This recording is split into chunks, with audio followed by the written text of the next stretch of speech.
E o ensinamento, ele muitas vezes, ele não deve ser restrito unicamente apenas à Bíblia. Nós temos que entender que o reino de Deus, ele se move de uma maneira a qual nós temos que entender o contexto todo que Deus está movendo nesta terra. E quando nós estudamos a nossa igreja, muitas coisas que nós estudamos não estão na Bíblia, mas realmente nos fazem entender o propósito de Deus, o propósito ao qual Ele instruiu a sua igreja e por que as coisas estão acontecendo hoje da maneira que estão. Então é importante que a gente venha realmente ter essa cultura de aprender mais da palavra do Senhor e aprender mais do contexto geral, principalmente da nossa igreja, sabe? Daquilo que nós estamos vivendo e aprendendo do Senhor. Amém? Então, semana passada a gente falou um pouquinho sobre o início da igreja primitiva, onde se deu todo o processo, né, de evangelização dos primeiros convertidos, onde a igreja começou a caminhar, e nós vemos que a igreja sofreu muito com as perseguições. A igreja primitiva, ela sofreu muito, porque ela tinha um amor genuíno dentro dela, mas ela teve que passar por muitos problemas, muitas perseguições, muitas mortes. Foi um tempo muito obscuro, sabe, para a nossa igreja. Mas nós vimos que realmente eles perseveraram em manter vivo dentro deles a chama do Evangelho. E se não fosse pela perseverança deles, nós não tínhamos a oportunidade que nós temos hoje. Então nós louvamos e agradecemos pela vida deles. Todavia, depois que passou esse tempo de perseguição, nós vimos que a igreja ela mudou e ela passou para um outro tempo, um tempo que já não havia mais perseguição. É um pouco sobre isso que nós iremos falar hoje. A segunda etapa da igreja, a igreja que já não é mais perseguida, a igreja agora que é uma igreja onde todos querem estar nela, mas não pelo mesmo propósito. Então nós vamos falar um pouquinho sobre o objetivo da reforma protestante. Creio que você já ouviu falar, né? Mas hoje eu quero trazer de uma maneira muito simplificada, muito objetiva para nós, qual é a importância para nós, né? A reforma protestante, assim como foi naquele tempo. Glória a Deus. Hoje eu quero fazer um pouquinho diferente. Pelo menos a maneira que eu aprendo muito pelo audiovisual. Eu aprendo muito por videoaula e vendo, falando, né? Tem gente que aprende só lendo. Tem gente que aprende lendo e escrevendo. Tem gente que aprende só escrevendo, sabe? Tem pessoas que aprendem escrevendo. Tem que escrever, senão não aprende, sabe? Então você tem que buscar a sua maneira como você consegue reter mais o seu aprendizado. Então o meu é no audiovisual. Então eu queria trazer hoje, além de eu estar falando, queria compartilhar com vocês alguns slides, né? A Mari está passando aqui alguns slides para nós. E eu queria que você realmente prestasse atenção de uma maneira que você pontualizasse. Vai ser alguns tópicos, tá, irmãos? Então você não precisa se preocupar. Pode passar mais ficou um pouquinho, a configuração um pouquinho pequena, mas não se preocupe, irmãos. São só tópicos para que você, enquanto eu esteja falando, você esteja olhando, você esteja realmente retendo. Porque esse assunto é um assunto que tem muitas informações e às vezes nos dispersa. Nós olhando, nós conseguimos ficar mais atentos. Glória a Deus. Então nós vamos iniciar então nosso culto falando sobre a igreja no período então de Constantino. Então, como nós vemos, irmãos, a igreja lá no ano 303, Constantino, ele se converte, ele decreta a liberdade religiosa aos cristãos. Então olha só que maravilha. Uma igreja perseguida, uma igreja que martirizada, a partir de agora, tinha a fé livre, eles podiam transitar por onde quisessem e cultuar aonde eles quisessem. Não havia mais perseguição sobre a vida deles. Mas realmente, somente em 380, através do Edito de Tessalônica, foi realmente instaurado, decretado a igreja católica como a igreja oficial. E aí então, aonde vem o conceito de igreja católica? A igreja católica apostólica romana, católica por ser universal. Nós falamos um pouco isso sobre isso na semana passada, que nós estamos muito impregnados pelo nome católico, mas católico nada mais é do que dizer que a igreja é a igreja universal, uma igreja para todos, o rico, o pobre, para aquele que realmente quer ser mudado. Apostólica porque ela é fundamentada nos apóstolos, porque naquela época havia muitas heresias surgindo, então eles tiveram que estipular um fundamento, o fundamento é os apóstolos. Ponto. Nós estamos fundamentados nos apóstolos.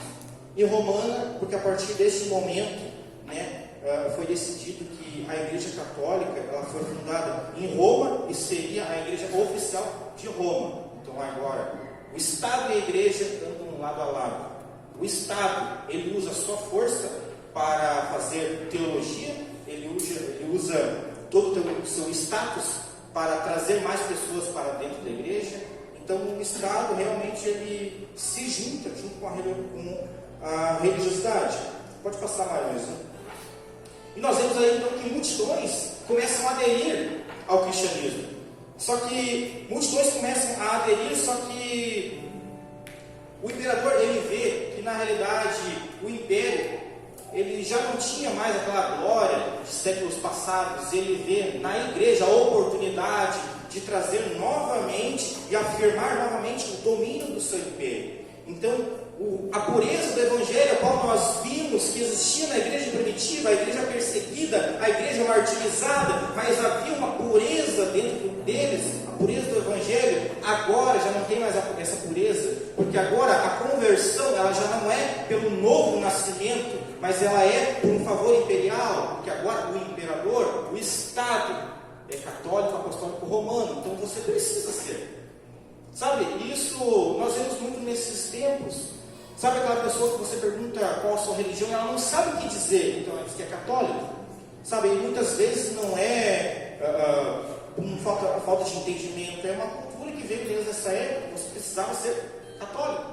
Então as pessoas começaram a aderir, a inflar a igreja. E claro que com esse monte de pessoas vindo, né, para a igreja, muitas culturas diferentes, muitas religiões diferentes, eles tiveram que fugir um pouco dos fundamentos, aqueles fundamentos primitivos, e eles trouxeram outras doutrinas que já não estavam mais fundamentadas nos apóstolos. Imagine você, uma multidão de pessoas aderindo a uma religião, muitas nem sabendo quem era Jesus Cristo, mas dizendo que era católico. Muitas nem sabendo quem foi Paulo, quem foi Pedro, mas se dizia católico, apostólico, romano. Se dizia um cristão, mas não conhecia nada da sua história. Então o que a igreja ela decide fazer nesse tempo? A igreja decide aderir a algumas doutrinas, alguns fundamentos para tentar ajudar essas pessoas. E uma dessas doutrinas, a qual não estava fundamentada nos apóstolos, foi a inserção de algumas imagens e pinturas. E olha só que interessante, veja que aqui o objetivo nem era um objetivo de idolatria. O objetivo de inserir pinturas e inserir figuras é para que isso remetesse à história da igreja, remetesse aquelas pessoas analfabetas, porque a taxa de analfabetismo naquela época era gigantesca. Poucas pessoas sabiam ler e escrever, poucas pessoas tinham acesso, né, aos escritos da igreja. Então eles começaram a estipular. Aí nós vemos, por exemplo, que nós vemos hoje nas grandes igrejas, nos cantos das igrejas, nós temos, por exemplo, a Via Sacra. Não sei se você já foi na igreja católica, mas eu, mais uma vez, vou compartilhar que eu fui muito católico, né? Então eu conheço bem, então eu posso falar com propriedade. Existe, né, na igreja católica, quando você entra, a Via Sacra, cada quadrinho representa, por exemplo, né, a martírio de Jesus, até a sua morte, até a sua ressurreição. E tudo isso nasceu naquele tempo para remeter a fé daqueles cristãos. Então eles decidiram, poxa, eles não conhecem Paulo, não conhecem Pedro, não conhecem Maria, não conhecem Jesus, o que nós vamos fazer? Vamos fazer umas imagens deles para que eles possam olhar, já que eles não leem, já que eles não sabem, olhando possam ser ativados pela fé. Esse foi o objetivo dessa primeira inserção. Mas nós sabemos que o ser humano é complicado. O ser humano ele não consegue olhar e apenas entender que aquilo lá é para inspirar a sua fé. E gradativamente isso foi fazendo com que aquelas pessoas começassem a praticar idolatria perante aquelas imagens, porque muitas pessoas que se converteram para o cristianismo eram pessoas pagãs, acostumadas àquilo. Então você imagina, você era acostumado àquilo, na cultura pagã, você vem para o cristianismo, daqui a pouco é inserido a mesma coisa que tinha lá. Então isso atrapalhou um pouco a fé das pessoas. E isso então foi que começou essa cultura de imagens, pinturas nas igrejas, e depois a igreja não conseguiu mais tirar-nos. A igreja não conseguiu mais voltar atrás, não conseguiu mais resolver essa situação Então eles começaram a realmente estipular algumas doutrinas que testificassem, né, a importância e o porquê daquilo dentro da igreja. Então esse foi o objetivo. Pode passar mais uma, Mário. Mas só que então, depois desse tempo, né, no ano de 410, acontece um marco interessante, porque Roma ela é invadida por alguns povos à sua volta, e isso marca o declínio de Roma, a queda de Roma, né? Aquela queda que nós vimos nas profecias, desde lá de Daniel, dos 4 impérios, e Roma aqui começa então a sua queda. E com a queda de Roma, qual é a única força que se mantém forte para conseguir trazer a união das pessoas à igreja? Com o império ele ruindo, a igreja ela começa a ser a força que mantém as pessoas unidas. Então a igreja ela começa a crescer muito, muito nesse tempo. E é nesse tempo também que surge a figura do Papa, como nós conhecemos hoje, né? Porque veja que a autoridade era do imperador. Só que com o findar do império, né, a questão do imperador ser o majoritário, aquele que ditava as ordens para a igreja, tinha que haver uma liderança. Então foi instituído o Papa. Claro que para a igreja católica, né, não sei se você já ouviu isso, para a igreja católica o primeiro Papa é Pedro, né, eles prezam muito isso, mas isso biblicamente não é verdade, mas eu posso dizer, né, com todo o respaldo que isso não é verdade, porque historicamente o primeiro Papa, né, vem nessa época, Papa Leão. Então, a liderança que antes era do imperador, agora passa a ser do Papa. Toda aquela autoridade que havia sobre o imperador começa a ser liberada sobre a figura de um homem, o Papa. E claro que essa autoridade, ela começou a causar algumas controvérsias, porque o Papa, agora ele não respondia só pela igreja, ele respondia pelo Estado. O Papa é quem dava as ordens não só dentro da igreja, mas no Estado como um todo. E é importante frisar aqui que os primeiros papas, irmãos, eles não queriam assumir o lugar de Deus. Na verdade, eles assumiram uma autoridade dentro da igreja, mas só que aos poucos eles começaram a estabelecer uma certa ordem na igreja, que as próprias pessoas começaram a enxergar neles uma figura soberana, aquele que realmente tinha o poder. Então as pessoas começaram a enxergar nele alguém que realmente pudesse fazer toda a diferença, e começaram a depositar toda a sua fé em um homem, em uma pessoa. E o que a igreja fez sobre isso? A igreja ela começou novamente a trabalhar, fundamentar algumas teologias para realmente fundamentar a função do Papa. E hoje a principal função do Papa para a igreja católica é ser o sumo sacerdote. Então para eles começaram a instituir o Papa, ele era o sumo sacerdote, ou seja, o representante oficial de Deus na terra. Sabe? Eles trouxeram a cultura lá do Antigo Testamento, e aos poucos o Papa foi ganhando um aspecto muito grande dentro da igreja. E mais uma vez, mesmo sem não ser esse o desejo dele no início, com o passar do tempo, ele foi ganhando cada vez notoriedade, e aos poucos eles começaram a estabelecer uma ordem na igreja. Isso foi muito importante, mas foi onde também começa o período mais decadente da igreja, porque as pessoas começaram a depositar única e exclusivamente a sua fé em um homem, só em um homem. E a igreja, ela se aproveitou disso. Ela dizia: para você se achegar a Deus, você tem que se achegar ao Papa. E isso foi um lado muito negativo para a igreja naquele aspecto, porque foge totalmente ao conceito simples da igreja primitiva, que dizia que todos nós tínhamos livre acesso. Agora, para você ter um livre acesso, você tem que passar por uma pessoa, alguém que realmente fizesse a intermediação entre você e Deus. E por muito tempo a igreja continuou caminhando sobre esse aspecto. Pode passar mais uma. E por volta, mais ou menos de 1300, então nós vemos aí cerca de 800, 900 anos a igreja crescendo, porque a igreja cresceu muito nesse tempo. A igreja foi crescendo, instituindo fundamentos, doutrinas, né? A questão do Papa, ele foi organizando até chegar a um ponto que realmente o Papa, a palavra dele é a palavra de Deus na terra. Então tudo que ele falava se tornava doutrina. Essa é uma das questões também da igreja católica, que e a autoridade não vem só da Bíblia, mas vem do que o Papa fala. Então o que ele falou, está falado, irmãos. Não interessa se está na Bíblia ou não. A autoridade estava e está sobre ele. Então aquele evangelho simples e objetivo já não cabia mais no interesse cristão. E passa a ser inserido algumas heresias e doutrinas que não faziam parte das Escrituras, como por exemplo as indulgências, as famosas indulgências. Eu não sei se vocês já ouviram falar nesse tempo, mas que foram isso que eu quero brevemente explicar.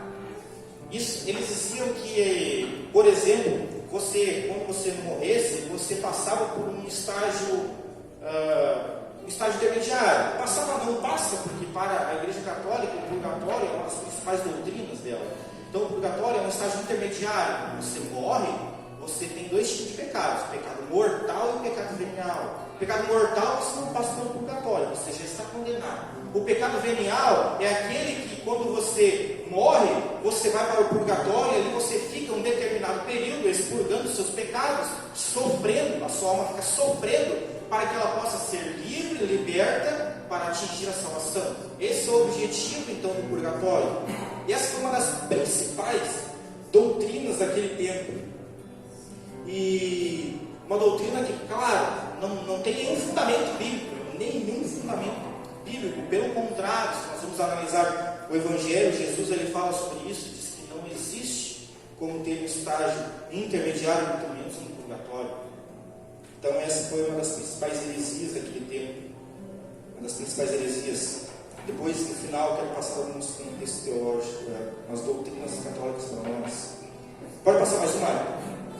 Então, em 1517 surge um cara chamado Martinho Lutero. E esse eu tenho certeza que vocês já ouviram falar. E antes eu quero dizer para você o seguinte: a Reforma Protestante, nós vemos muito em Martinho Lutero, que foi ele que fez a Reforma Protestante, ele que iniciou. Mas na realidade, historicamente, irmãos, houve muitos homens de Deus que realmente se levantaram para tentar reformar a igreja, mas não conseguiram.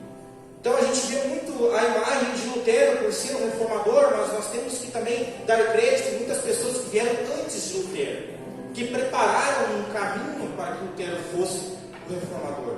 Sabe? Às vezes as pessoas acham que foi do nada. Lutero acordou do nada, eu vou fazer a reforma, pronto.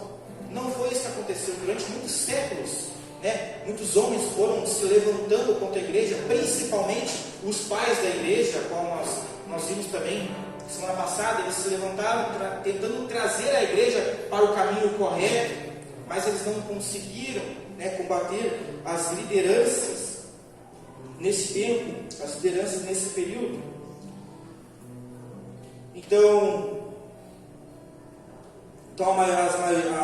Lutero, ele começa.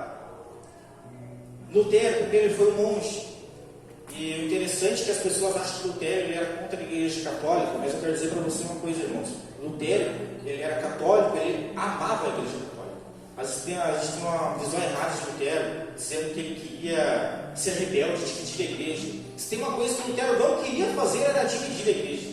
Ele queria reformar a igreja, trazer a igreja para o caminho correto.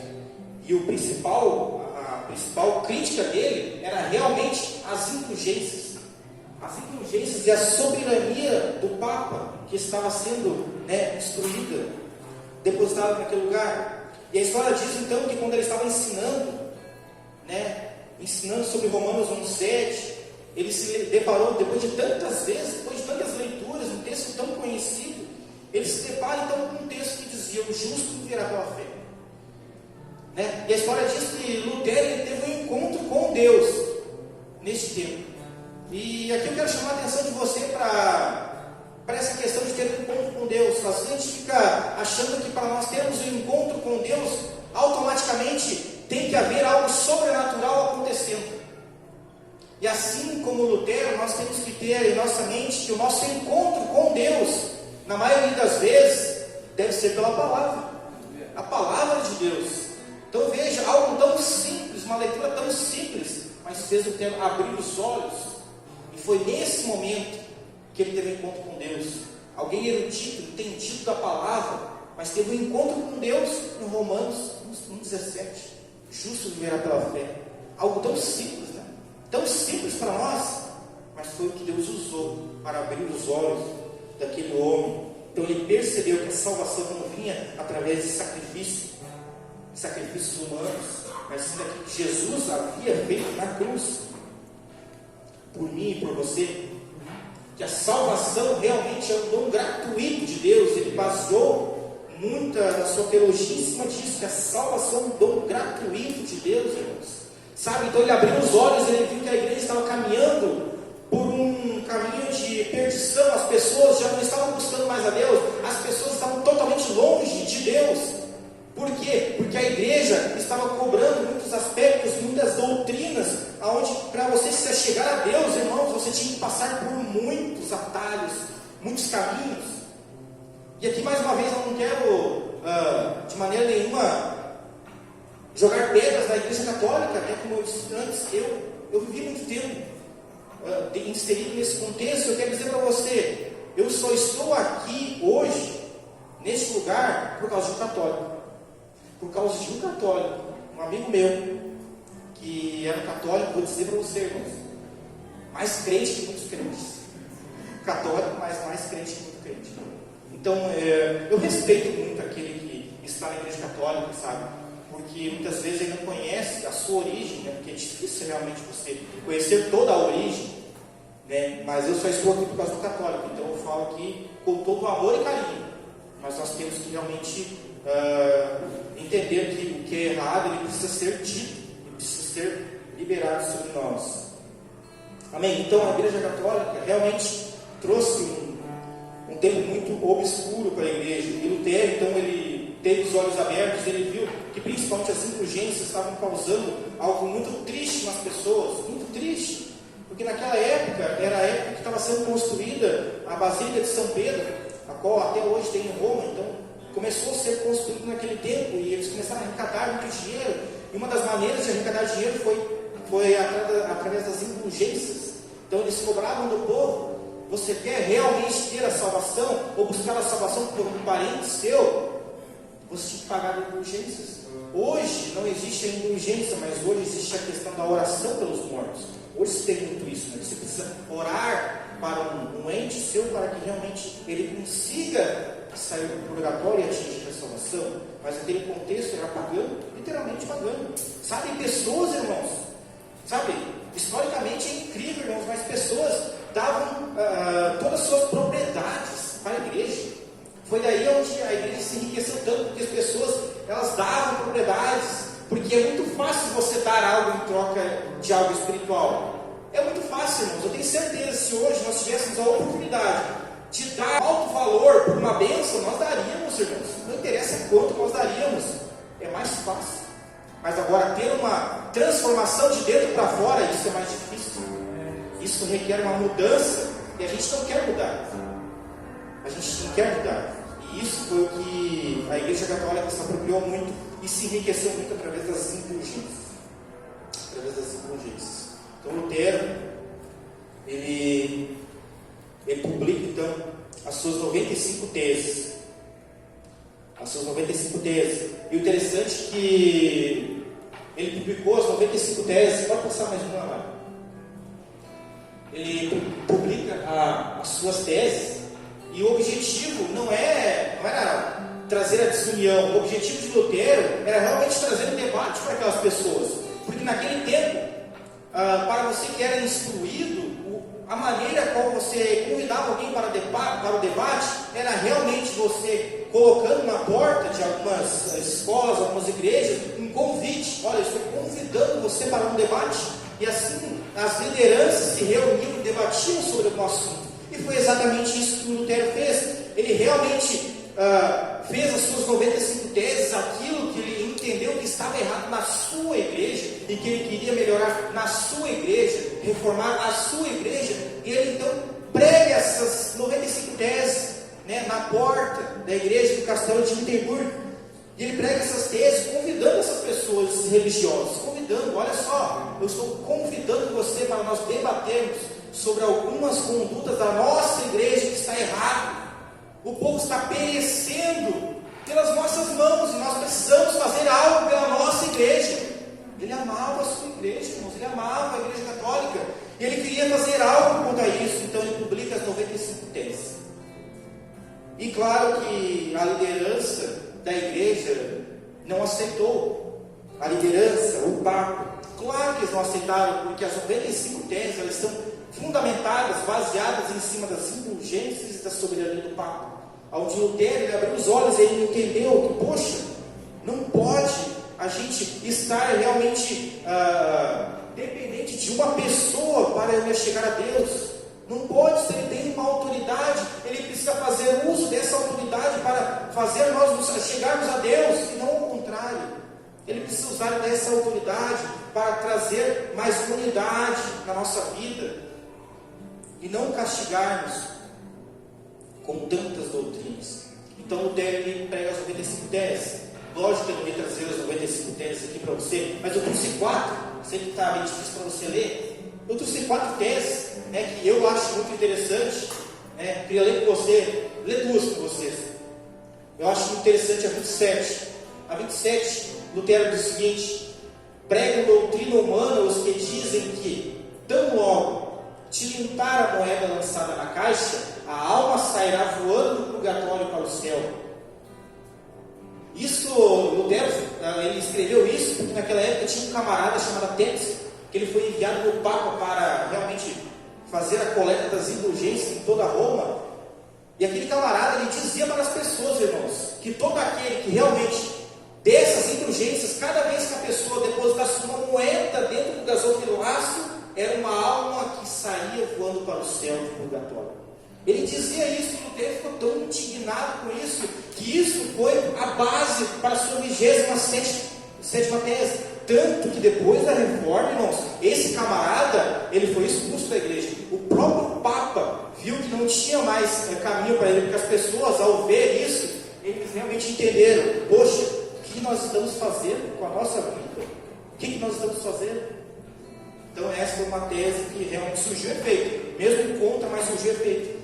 E a tese que a minha preferida é a 45, que Lutero diz o seguinte: deve-se ensinar aos cristãos que quem vê um carente e o negligencia para gastar com indulgências, obtém para si não as indulgências do Papa, mas a ira de Deus. Lutero ficou indignado porque as pessoas, elas já não praticavam a generosidade com o próximo, porque as pessoas tinham 2 opções: ou eu ajudo o meu próximo, eu pago a minha salvação. E o que eu vou fazer? Eu vou pagar a minha salvação, do meu parente, de um próximo meu. Então as pessoas não praticavam a generosidade. O que elas tinham, elas davam tudo, mas tudo para a igreja, tudo para o propósito da igreja, não para as pessoas que estavam necessitadas. E isso realmente encheu Lutero de angústia por isso, para onde a nossa igreja está andando. Então essa foi uma tese para Lutero que se firmou bastante. E se você olhar as 95 teses, irmãos, as 95 teses são fundamentadas nesse conceito. Eu não estou dizendo aqui que Lutero ele era um homem 100% bom e justo, porque não era. Lutero tinha muitas falhas. Lutero ele permaneceu com muitas condutas, tanto que na semana que vem a gente vai falar um pouquinho sobre as igrejas evangélicas, e nós vamos ver que as consequências da reforma, uma delas é a igreja luterana. A igreja luterana ela tem esse contexto um pouco diferente, meio católico, meio evangélico, porque Lutero ele amava a sua igreja. Então, a partir do momento que a igreja se divide, ele mantém muitos conceitos da igreja católica. Então, Lutero errou muito, mas se não fosse ele, a igreja não teria aberto os seus olhos. Então, Lutero ele baseia as suas teses em cima desse contexto. Pode passar mais uma vez. Então, a consequência desse contexto, a consequência é que o Papa ele ordena então que sejam queimados todos os escritos de Lutero e que ele se retratasse. Então, além de eles não quererem participar do debate que era da sua igreja, Lutero queria debater com a sua igreja, eles disseram para Lutero: você precisa se retratar publicamente, ou você vai ser excomungado. Lógico que Lutero ele se manteve firme nos seus argumentos, e ele não se retrata, porque ele sabia que aquilo era o correto. Então a igreja decide excomungá-lo, ser expulso da igreja católica. Então veja que Lutero, o objetivo de Lutero não era romper a igreja, mas reformar a igreja. Sabe, muitos acham que Lutero ele foi um rebelde, né, que iniciou um outro movimento para trazer pessoas, mas não, ele foi expulso. Ele queria arrumar a sua casa, ele foi expulso. Foi expulso da sua igreja, a qual ele tanto amava. Então, um dos objetivos dessa expulsão foi a questão de Lutero ter publicado as suas 95 teses. Então Lutero ele vai para a Alemanha, volta à sua origem, porque ele era alemão. Ele vai para a Alemanha e ele traduz a Bíblia para o alemão. E como as pessoas elas já estavam não estavam mais contentes com as atitudes da igreja, começam a surgir outros movimentos de reforma. Então a reforma ela começa a ganhar espaço. E aos poucos outros países, outras regiões começam a se levantar homens e mulheres de Deus que realmente começam a estabelecer um outro movimento, um novo movimento de reforma. Então a reforma não foi unicamente de Lutero, mas o Lutero foi estupim, aquilo que começou, e a partir do momento que ele foi expulso da igreja, as outras regiões, os outros países ficaram sabendo que Lutero foi expulso, ele tinha iniciado um movimento, e essas outras pessoas também começaram a iniciar um movimento de reforma da igreja, mas tudo baseado nos princípios de Lutero. Então aí começa a nascer as reformas da Europa, mas tudo em cima de 5 princípios. Pode passar mais uma vez?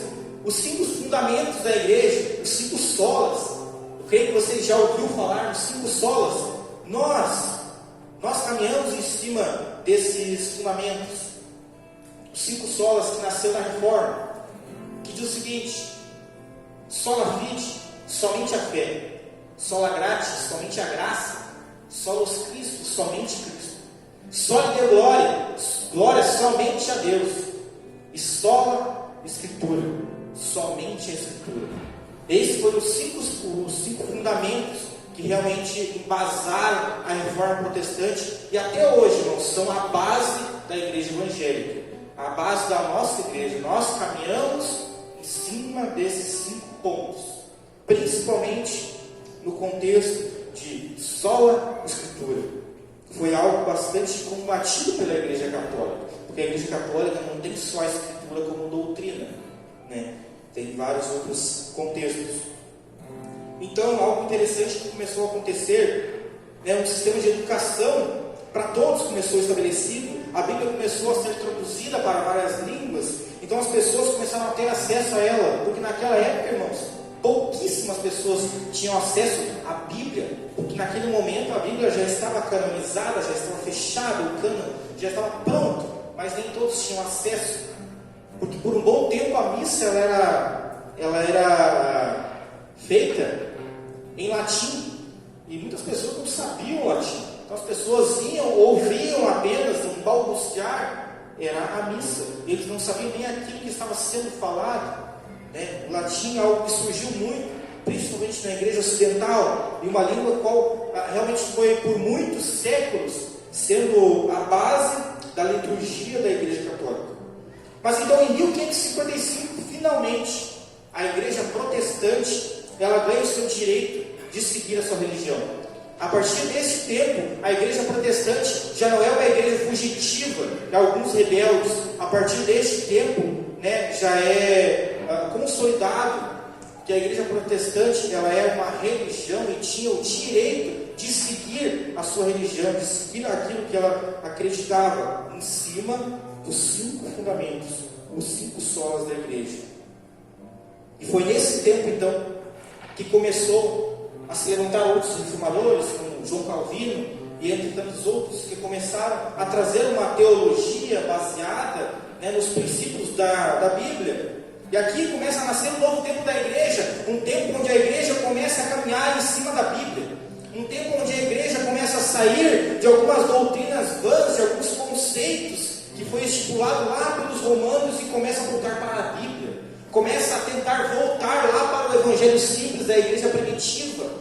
E esse é o objetivo da reforma, trazer de volta os princípios da igreja primitiva, A igreja se perdeu e na reforma a igreja tenta voltar novamente para o seu princípio, a igreja primitiva.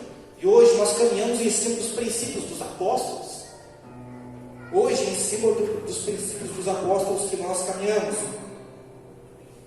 E depois de tanto tempo, a igreja começa a crescer, a igreja protestante começa a surgir alguns outros movimentos, porque, como eu disse antes, Lutero, ele foi um homem de Deus, usado pelo Senhor para iniciar esse movimento, mas ele manteve muitas doutrinas e muitas questões católicas inseridas, né, no contexto dele. Como eu disse antes, a igreja luterana ela traz muito isso, né, um pouco de confusão até para muitos, né, muitos têm dúvida, né, de como é que funciona a igreja luterana, porque Lutero, ele queria manter a igreja, ele queria mudar o que estava errado para ele. Por exemplo, a questão do Papa. Lutero, ele não queria que o Papa saísse de cena, ele queria que o Papa fosse uma figura que olhasse para o povo, entendeu? Então Lutero, ele queria trazer uma ordem para a igreja. Então começa a nascer uns outros movimentos, que nós vamos ver na semana que vem, como por exemplo, a igreja batista, né, a igreja presbiteriana. Depois, mais para frente, nós temos a igreja metodista. Alguns movimentos que começaram a surgir, mas surgir cada vez mais fundamentadas na Bíblia, naquilo a qual o Senhor já tinha estabelecido e declarado sobre a sua palavra. E um pouco sobre isso eu quero falar com você na semana que vem. Porque na semana que vem a gente não vai mais falar de igreja católica. Amém? Não vai mais falar de igreja católica. Mas a gente vai falar de nós, dos nossos erros, dos nossos acertos, né? Eu queria aqui, irmãos, de antemão, sabe, falar para você, se você tem alguém que não vem na igreja católica por algum contexto, na igreja evangélica, desculpa, na igreja evangélica, por algum preconceito, porque nós temos um preconceito muito grande em cima da igreja evangélica, principalmente para aqueles que não conhecem. Mas a igreja evangélica é isso, é aquilo, é por dinheiro, é só gritaria, é só isso, é só aquilo, sabe, tem muitas dúvidas. Muitas delas são dúvidas verdadeiras, porque a igreja ela tem uma grande parcela de culpa.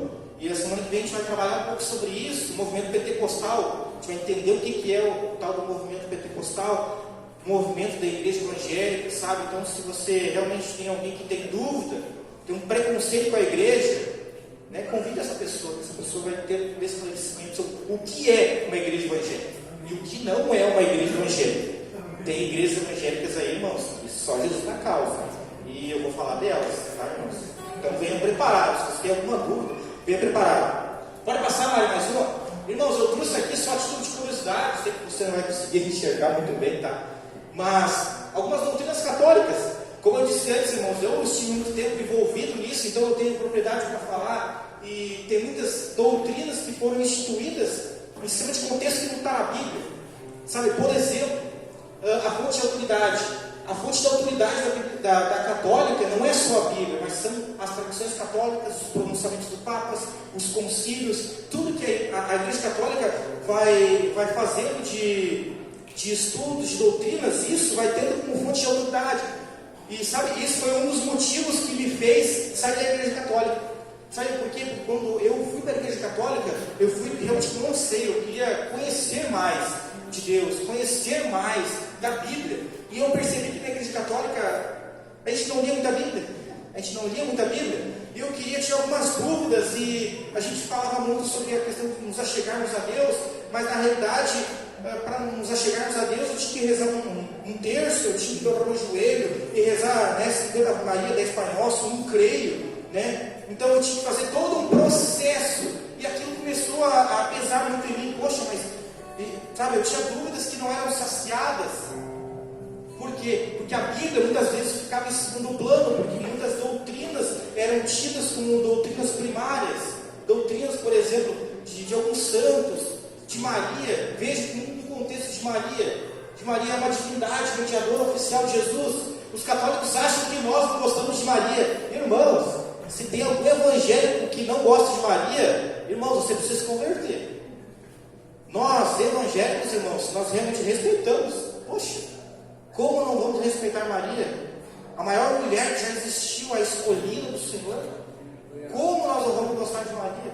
Mas eles colocaram Maria como uma divindade. Irmãos, e existe tanto fundamento, né, na Igreja Católica sobre Maria, que É até difícil de você ler tudo. E isso acaba atrapalhando, né, a sinceridade e a simplicidade do Evangelho.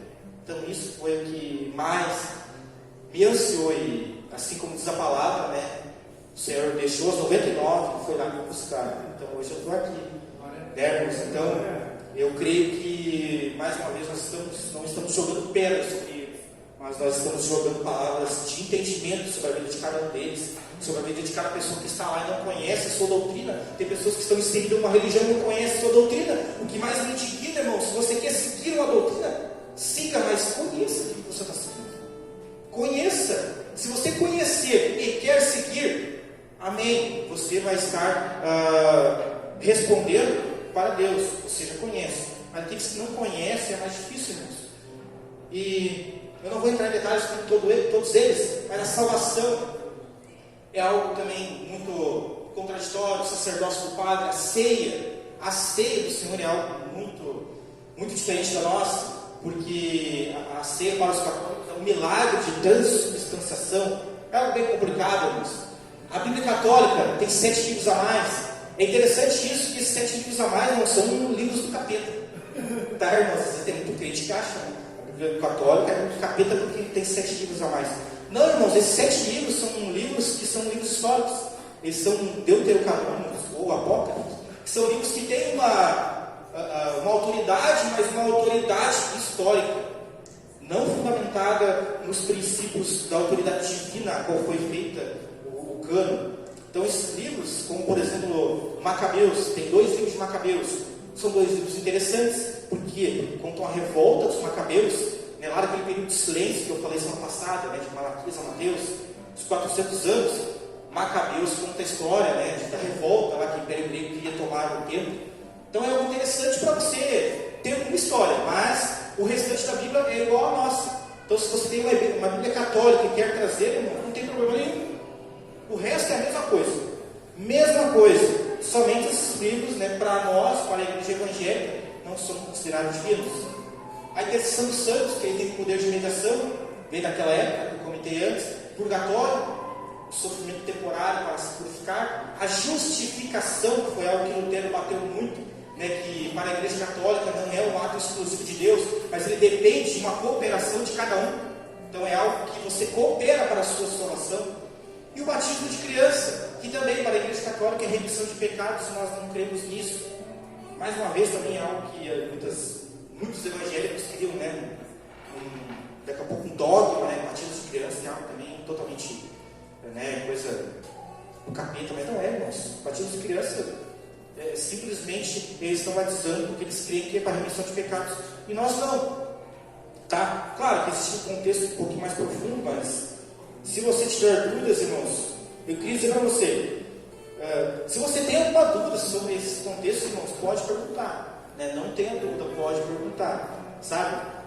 Eu gosto muito de responder, sabe? Se você for perguntar o seguinte, você quer pregar aqui em cima ou responder perguntas, eu prefiro estar aí respondendo perguntas, eu gosto muito disso, de responder. Então eu estou aberto, irmãos. Se você tem alguma dúvida, principalmente sobre conceitos doutrinários, às vezes o pessoal acha que quando a gente faz um estudo, a gente conhece tudo da Bíblia. Irmão, a gente não conhece. Né, Ismael? A gente acha que a pessoa, quando está fazendo um estudo, a pessoa conhece tudo da Bíblia. Não, irmãos, nós estamos em um processo, tá? Mas eu gosto muito de estudar conceitos doutrinários. Né? Então, se você tem alguma dúvida de conceitos doutrinários, eu gosto muito de estudar sobre isso. E você está na liberdade. Esses estudos, irmãos, esse conceito, eu sou alguém muito metódico, tá? Eu, para fazer algo, eu faço ali tudo direitinho. Eu falei para Mário, eu tenho um telefone, eu tenho um pendrive, eu mandei no WhatsApp e eu tenho lá no Drive. Eu tenho tudo ali, então eu tenho tudo, né, ali. Os meus estudos é tudo, né, digitado, ali, formatado. Então, se você tem daqui a pouco a curiosidade de saber mais sobre isso, você pode me pedir que eu possa mandar para você, irmãos. Esse estudo da igreja, eu tenho todo ele formatado, em Word, slides. Se você tem a vontade, irmãos, eu estou na liberdade, irmãos, tá? Você pode ter a liberdade de querer aprender mais. Amém? Glória a Deus. Então, semana que vem, irmãos, nós vamos falar sobre a nossa casa, sobre aquilo que nós estamos vivendo, sobre aquilo que nós estamos ansiando neste tempo. Então, mais uma vez, irmãos, se você tem alguma dúvida sobre a igreja evangélica, semana que vem a gente vai falar sobre nós, a igreja evangélica. Glória a Deus, coloque de pé, irmãos. Amém. Glória a Deus.